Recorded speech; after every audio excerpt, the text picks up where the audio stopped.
오늘은 문화혁명 시기에 홍위병 완장을 차고 날뛰던 녀석들이 세월이 지나서 중노년의 나이에 접어든 후에 자신들의 과거 행위를 반성하고 공개 사과하는 사연 중심으로 말씀드리겠습니다.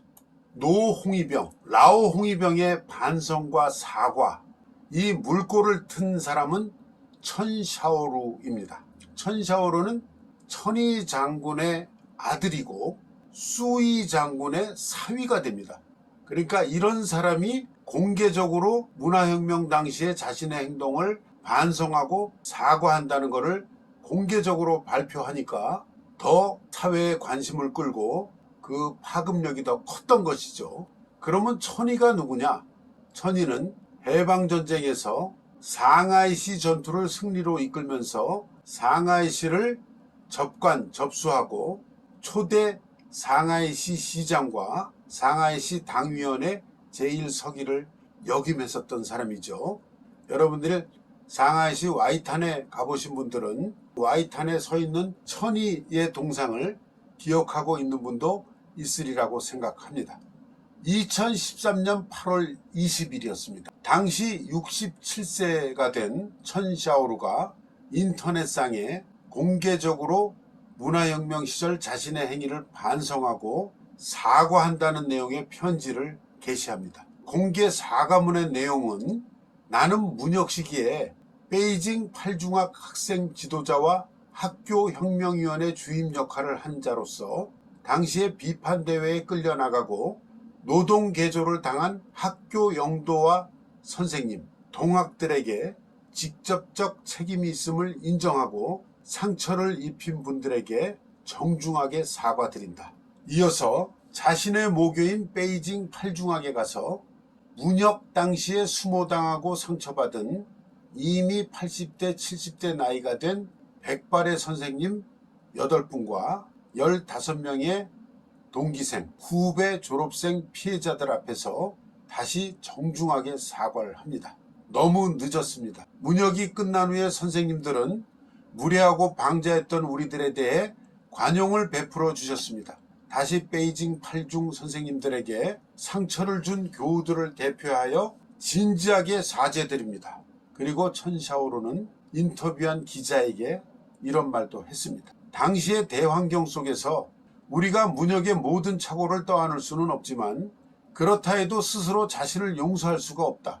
자신이 범한 착오에 대한 사람들의 태도는 인정하지 않거나 잊어버리거나 회피하는 것, 그리고 반성하는 것이다. 나는 반성하고 사과드린다. 나의 사과가 너무 늦었지만 필히 사과해야 한다고 생각했다. 반성하지 않고 무슨 진보를 논할 수 있겠는가?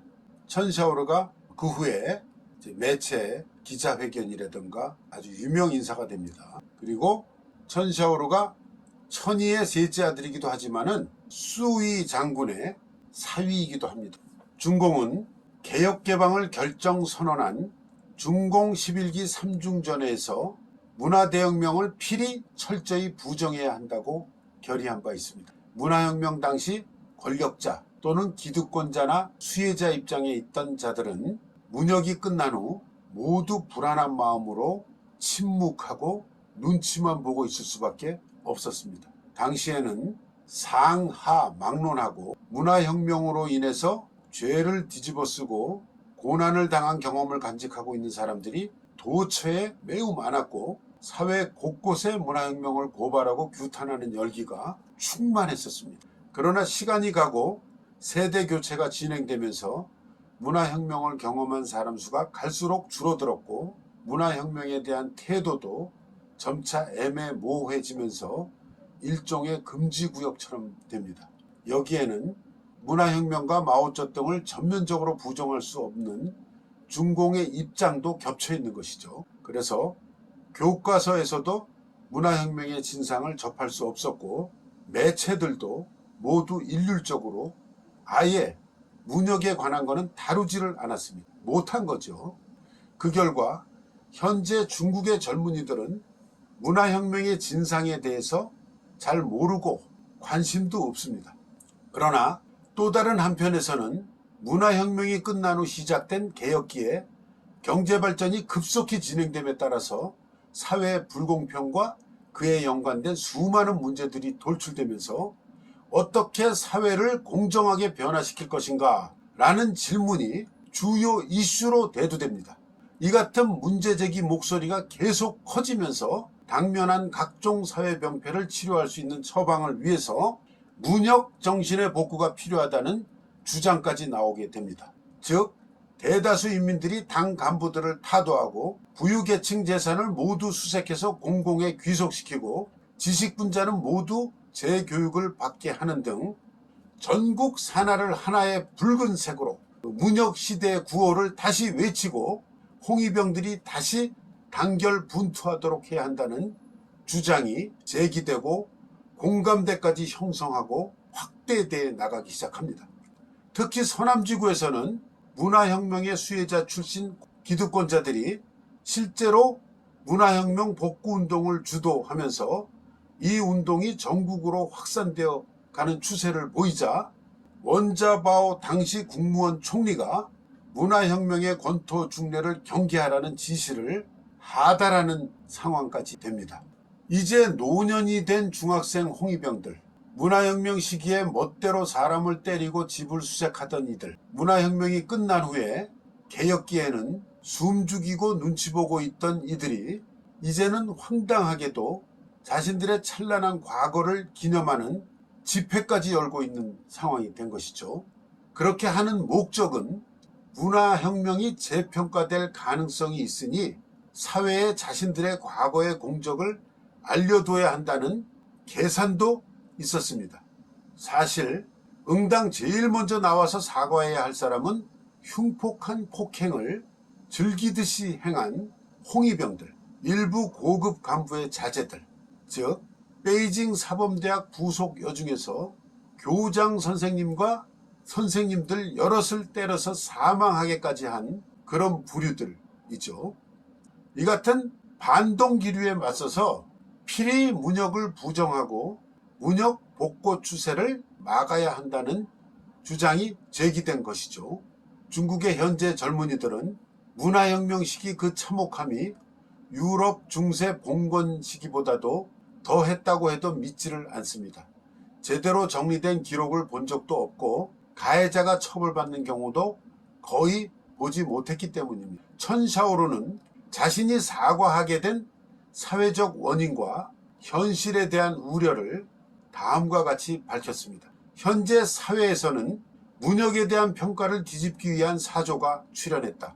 문역을 어떻게 이해하는가는 개인 자유라 할 수 있으나 헌법을 위반하고 인권을 침범한 비인도주의적인 행위는 어떠한 형식으로도 중국에서 다시 재현되어서는 안 된다. 당시 총석이었던 후야오방은 이렇게 이야기를 했습니다. 역사는 섞여서 흐를 수 없다. 문역의 실상을 역사의 기둥에 명확하게 기록해 두어야 한다. 물꼬를 튼 천샤오루 이후에 공개 반성과 사과가 중국 전국 도처에서 꼬리에 꼬리를 물고 또는 동시다발로 출현했습니다. 이 중 산동성 진안시 중학생 홍위병 출신인 류보친의 사례를 소개해 드리겠습니다. 류보친은 남방도시보란 매체와의 인터뷰를 통해서 자신의 과거 행위를 고백하고 사과의 뜻을 표합니다. 문화혁명이 시작되었을 당시에 류보친은 14살이었고 산동성 수도인 진안에서 진안 일중학 1학년 3반 학생이었습니다. 당시 류보친은 비교적 장난이 심했고 반항심이 강했고 자주 선생님께도 대들었던 그런 학생이었다고 합니다. 1966년 6월 1일에 지역신문인 진안만보에 인민일보의 사설 일체의 속이심 뱀귀신을 소탕하자란 제목의 문장이 전제됩니다. 6월 7일에는 진안시내 전체 중고등학교에 문화대혁명 동원이 실시되고 수업이 중단됩니다. 그날 류보친의 담임선생님이 내일은 수업이 없다. 문화혁명을 해야 한다고 전달하니까 류보친이 그럼 앞으로 영원히 수업이 없나요? 하고 질문을 했다 합니다. 그러자 담임선생님이 잠시 말이 없다가 무거운 어조로 없다 하고 대답했다고 합니다. 지난 일중 당지부에서는 선생님과 교직원 중에 6명을 소귀신, 뱀귀신, 뇨게이셔션으로 지적했다고 합니다. 그 중에는 교도주임인 리창희 선생님과 고학년 학생을 가르치는 비더즈 선생님 등이 포함됐다고 합니다. 비판 투쟁 대회가 열리던 날 이 소귀신, 뱀귀신으로 몰린 선생님들이 줄을 서서 고개를 숙이고 양변에 학생들이 서 있는 비판 투쟁 대회장 무대로 가는 계단을 통과하는 중에 학생들이 선생님들이 지나갈 때 교대로 손으로 선생님들의 뺨을 때리고 머리를 주먹으로 때리고 그런 모욕을 했다 합니다. 류보친도 자기 앞으로 지나가는 리창희 주임 선생님의 머리를 주먹으로 때리고 얼굴에 침을 뱉었다고 고백합니다.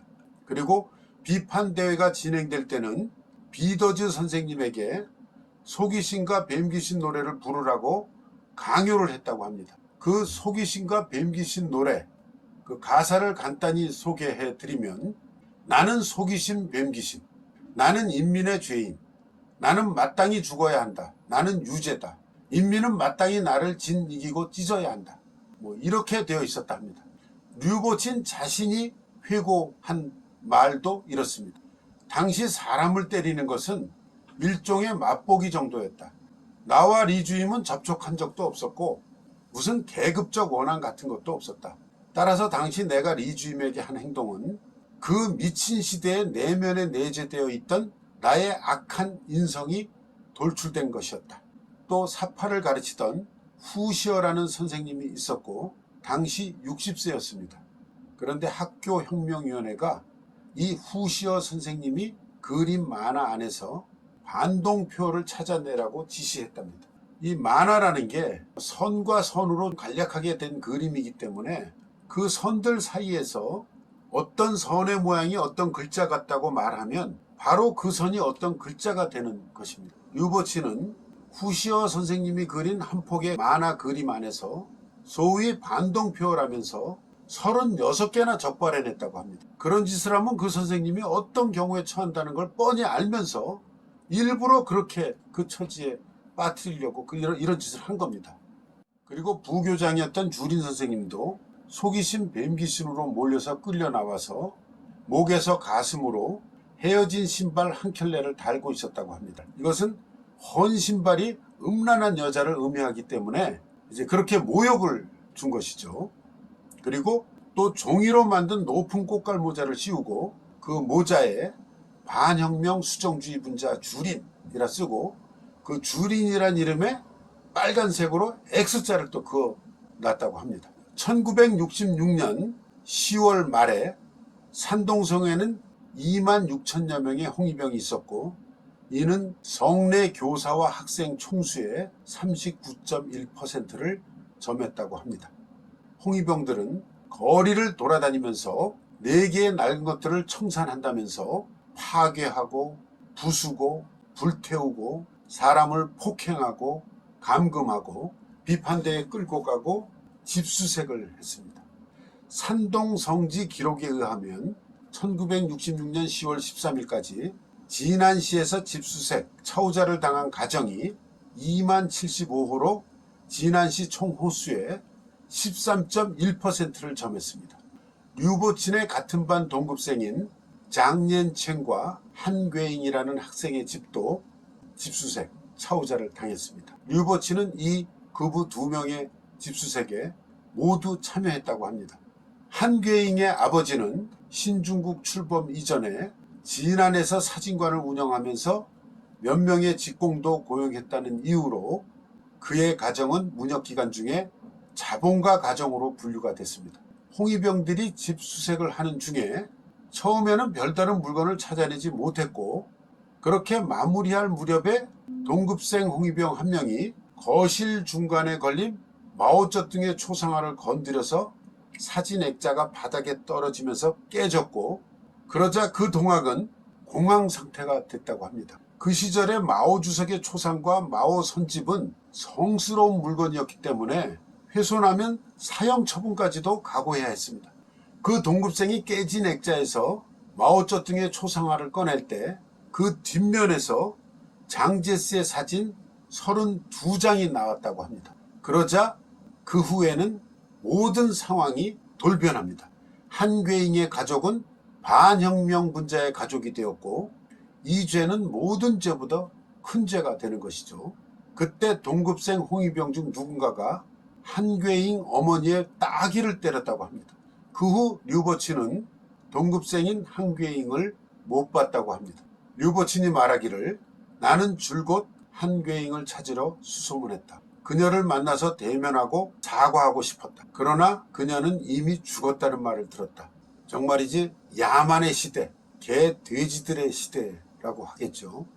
그러나 그 개 돼지 군중 홍위병들은 철부질 때 했던 그 자신들의 행동 때문에 평생을 괴로워하고 그 상처를 안고 살다가 2013년에 이렇게 그 괴로운 마음속의 트라우마와 상처를 고백하고 사과하고 그랬던 것입니다. 그러니 어떻게 이들에게만 책임과 그 잘못을 물을 수가 있겠습니까? 정말 그 책임과 죄과를 물어야 될 사람은 자신의 권력 유지를 위해서 마쿠에서 연출 조종한 놈이 아니겠습니까? 그가 누구겠습니까? 이것이 료버친이 자신이 광고비를 내고 매체에 게재한 사과문입니다. 제목은 정중히 사과드립니다. 정종 다오첸. 료버친의 그 중학교 같은 반 학생 졸업 사진으로서 1968년 12월 3일로 되어 있네요. 삭잡할 뿐입니다. 예, 여기서 마치겠습니다.